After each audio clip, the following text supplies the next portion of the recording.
Un CRM, c'est un peu comme un entrepôt dans lequel on range les choses pour y revenir plus tard, quand vous en aurez besoin. Et d'ailleurs, c'est souvent ces choses-là qu'on oublie un peu et pourtant elles sont très utiles. Résultat, votre CRM est certainement rempli de contacts, certains d'ailleurs qui sont encore utiles et d'autres plus du tout. Voilà pourquoi une première étape consiste à faire le tri. On va donc commencer par faire un peu de ménage et pour ça, on va se concentrer sur des profils de contacts bien particuliers.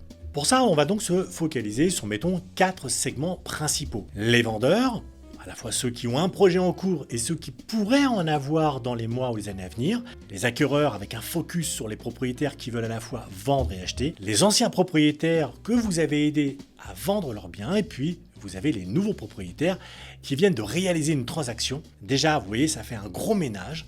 Mais ce n'est qu'une première étape. La deuxième étape consiste pour chaque segment à sélectionner les contacts les plus prometteurs, ceux qu'on peut qualifier tout de suite. Et pour ça, on va se poser 4 questions clés pour chaque contact. La première question c'est, ok, où est-ce qu'il souhaite se projeter? La deuxième, c'est quels sont les niveaux d'urgence pour chacun? À quel point mon contact souhaite réaliser son projet? La troisième question, c'est où est-ce qu'il en est dans son parcours? La quatrième, c'est quel est son potentiel business à moyen terme? Alors évidemment, chaque segment va appeler des réponses différentes.